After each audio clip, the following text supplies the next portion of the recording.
Assalamualaikum warahmatullahi wabarakatuh. Perkenalkan, nama saya Indra Permana SPD dari SMA Negeri 1 Lembah Abang, Kabupaten Cirebon. Saya calon guru penggerak angkatan 7. Di sini saya akan mempraktekkan pembelajaran berdiferensiasi yang terintegrasi ke dalam pembelajaran kompetensi sosial dan emosional. Di dalam pembelajaran diferensiasi yang terintegrasi ke dalam pembelajaran kompetensi sosial dan emosional, saya akan melakukan model problem based learning atau PBL dengan pendekatan contextual learning berbasis praktikum dan tipe. Baik, untuk lebih jelasnya, yuk kita lihat penampilan berikut ini.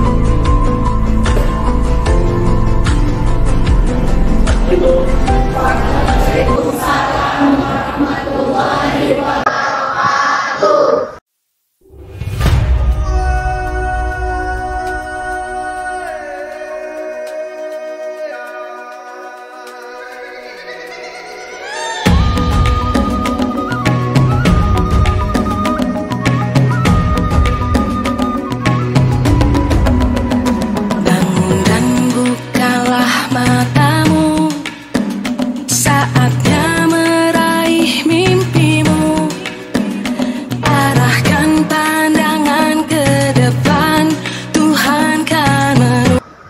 Assalamualaikum warahmatullahi wabarakatuh.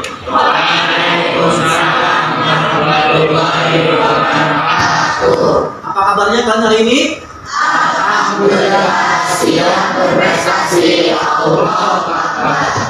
Hari ini, alhamdulillah sudah kita panjatkan kepada Allah Subhanahu Wa Taala. Pada hari ini kita diberikan kekuatan dan kita bisa berkumpul ya di sini dalam pembelajaran bersama saya, yaitu kimia.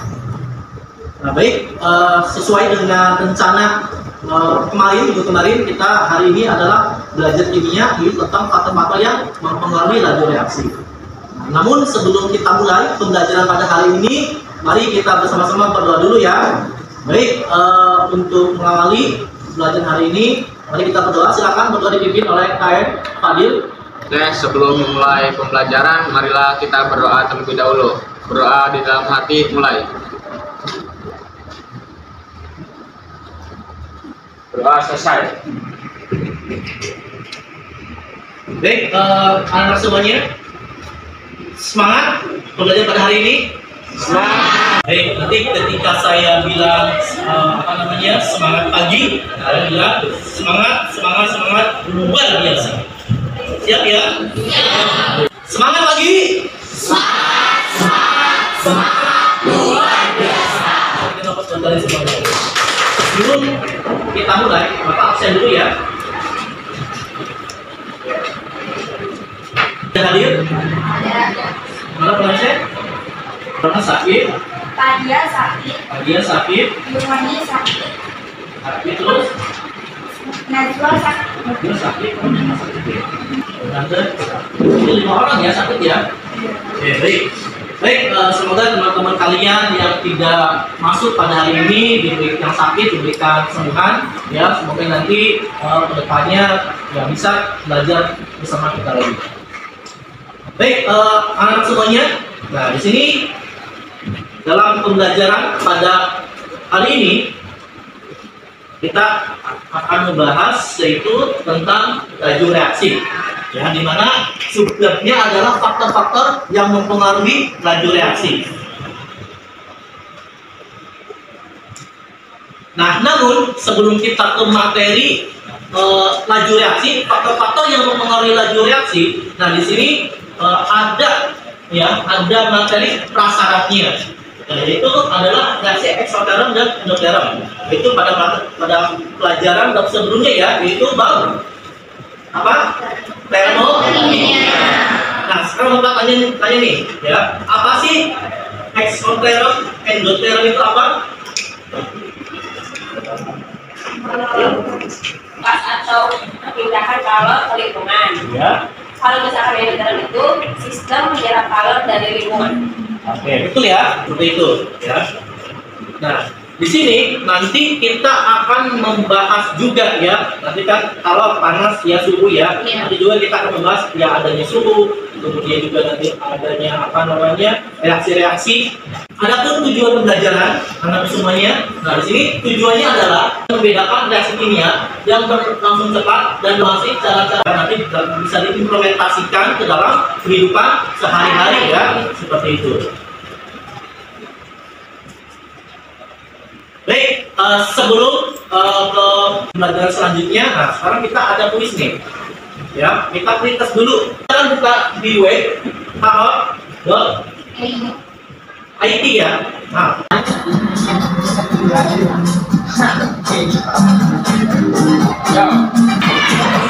Sebelum kita melanjutkan ke materi selanjutnya, nah di sini kita ada pengantar awal ya, video lanjut reaksi di sini dalam kehidupan sehari-hari.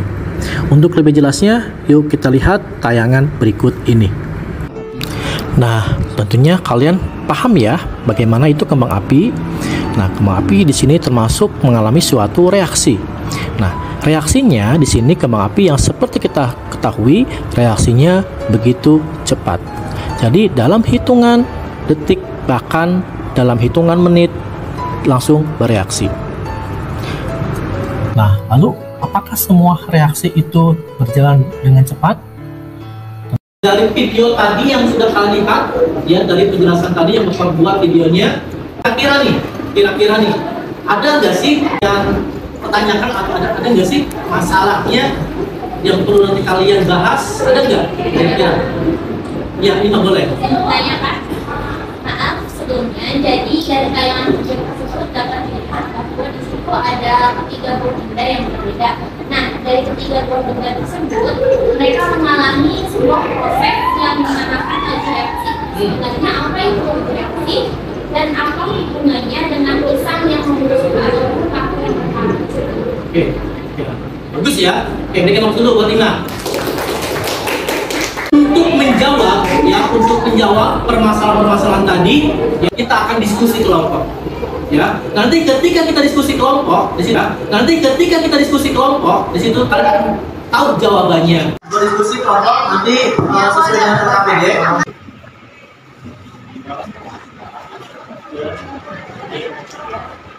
Oke, silakan kembali ke kelompoknya masing-masing. Nah, di sini kalian bisa mengakses barcode dari KPD yang online, silakan boleh. Kemudian materi laju reaksi atau juga ada materi laju reaksi yang PPT-nya ataupun ada yang bahan ajarnya. Ya silakan kalian lihat.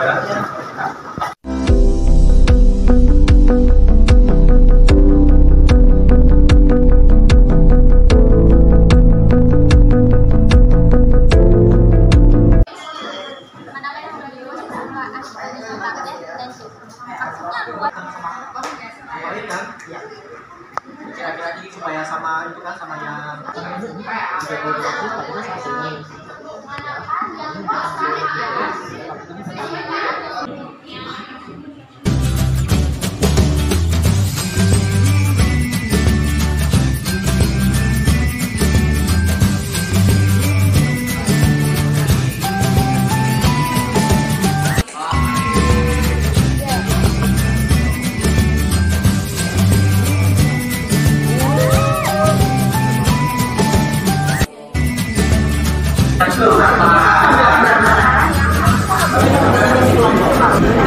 di sini kalian sudah berdiskusi, kemudian yang kedua sudah dipraktekkan, ya, melakukan percobaan sesuai dengan KPD. Nah, langkah selanjutnya adalah pembelajaran. Kita presentasi kelompok. C. Tablet dan serbuk dimasukkan ke dalam air, manakah yang lebih cepat habis? Jawabannya yaitu adalah vitamin C serbuk. Hal ini dikarenakan vitamin C serbuk tersebut memiliki luas permukaan yang lebih kecil dibanding vitamin C dibanding vitamin C tablet. Oke, sebelum kami tutup, apakah ada yang belum jelas dan ingin ditanyakan? Ya, baik. Perkenalkan, saya Muhammad Fadil Nasrullah dari kelompok 1 ingin bertanya. Dari percobaan yang telah kalian lakukan, apa yang membuat laju reaksi semakin cepat berlangsung? Terima kasih atas pertanyaannya. Jadi dari percobaan yang telah kami lakukan, yang mempengaruhi dari cepat atau lambatnya laju reaksi adalah tergantung dari luas permukaan materi yang akan dilakukan. Di sini materi yang akan dilakukan yaitu berupa sebuah vitamin, di mana vitamin yang satu dihancurkan atau dirubah menjadi bentuk serbuk, dan yang lainnya yaitu dibiarkan saja berupa tablet. Hal ini dapat kita simpulkan dengan demikian, semakin kecil suatu materi, luas permukaan bidang sentuh akan semakin besar, sehingga reaksi akan lebih cepat berlangsung. Begitu pula sebaliknya. Sekian, terima kasih. Ya, di belakang masih ada pohon dan sebagainya. Oke, sekarang kita fokus ya. Baik, nanti ketika Bapak bilang, nanti kita kasih break ini sedikit dulu. Ketika Bapak bilang fokus, Bapak bilang konsentrasi, dimulai. Oke, ya. Oke, tunggu fokus. Konsentrasi, dimulai. Oke, sudah konsentrasi ya? Bisa dimulai lagi? Ya. Oke, baik. Kalau saya mulai lagi, sekarang kita ke kelompok yang kedua. Silahkan maju ke depan. Nah, setelah kita melakukan percobaan, kelompok kami mendapatkan hasil yaitu di soal yang pertama, balon manakah yang lebih cepat mengembang besarnya, balon A atau ke B? Jawabannya yaitu balon B dengan waktu 1 menit 51 detik, sedangkan balon A 2 menit 31 detik. Ini yang balon B, ini yang balon A. Setelah itu apakah ada pertanyaan?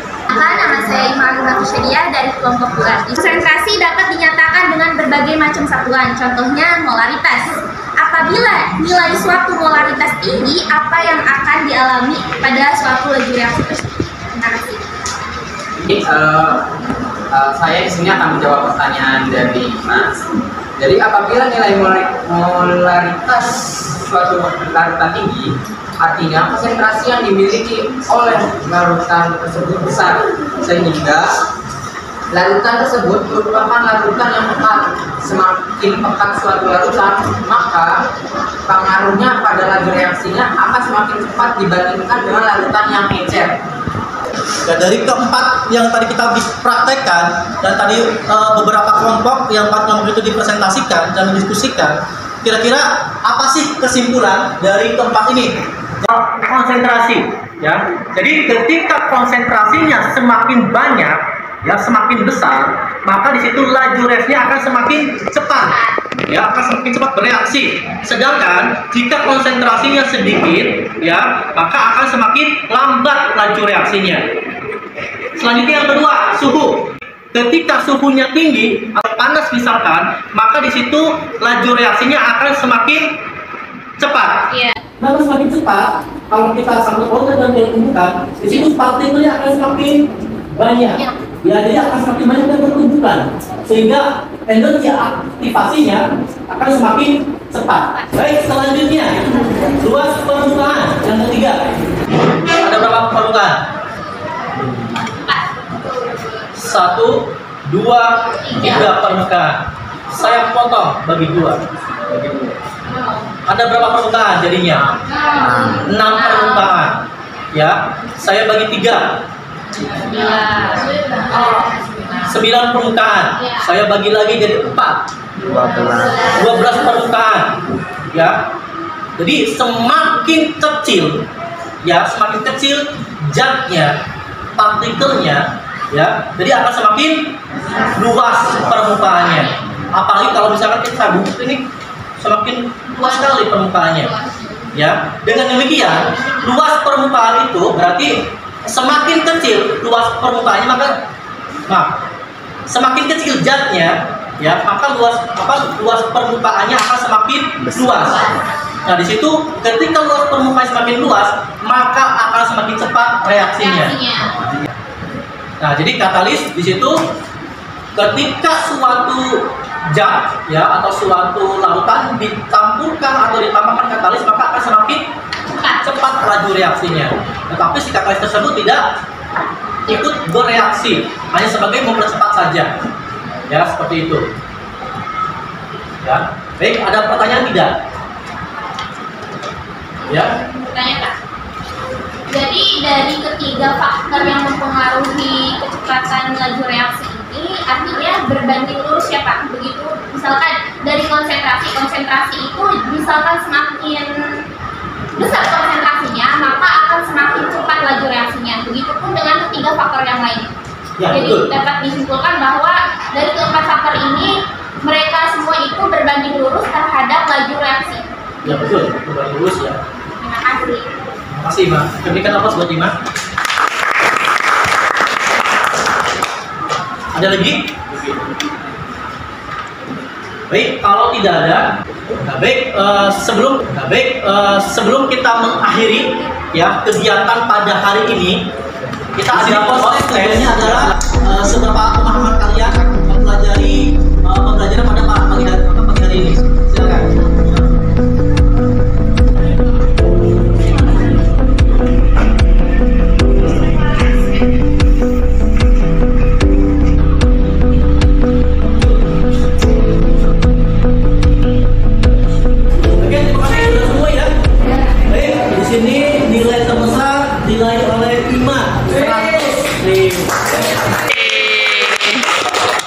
Kemudian yang keduanya adalah Lailati 90. Yang lainnya alhamdulillah ya sudah mulai standar lagi dibandingkan nilai yang pertama tadi. Berikan aplaus buat kita semuanya. Baik, selanjutnya yang terakhir ini anak semuanya. Sekarang kita ada refleksi ya. Nah, silakan di scan barcode-nya di bagian refleksi.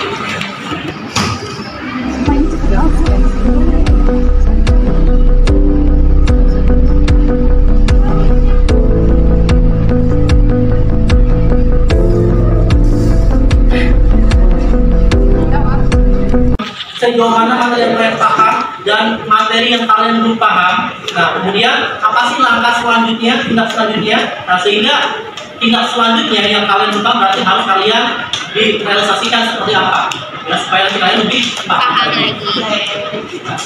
Baik, terima kasih karena semuanya selesai pembelajaran pada hari ini mengenai materi faktor-faktor yang mempengaruhi laju reaksi yang dengan model PBL dengan berbasis praktikum dan IPEC ya itu.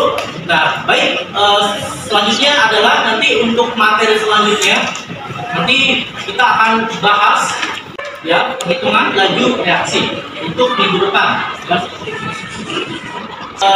Sebelum kita mengakhiri kegiatan pada hari ini, mari kita berdoa dulu. Silakan kalian ikuti doanya. Untuk mengakhiri pelajaran, marilah kita berdoa terlebih dahulu. Berdoa di dalam hati mulai.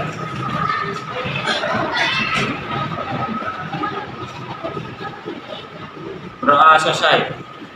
Apa yang sudah kalian dapatkan pada hari ini bisa bermanfaat buat kalian semuanya. Ya, setidaknya adalah kesuksesan itu adalah pencapaian dari hal-hal yang kecil. Nah, jadi ketika kita terus berusaha dari yang terkecil, maka insya Allah dari yang terkecil itu akan menjadi besar. Dan tetap semangat belajarnya sehingga kalian menjadi orang-orang yang lebih baik lagi. Bisa buat kalian semuanya. Terima kasih. Selamat membanggakan orang itu buat kalian.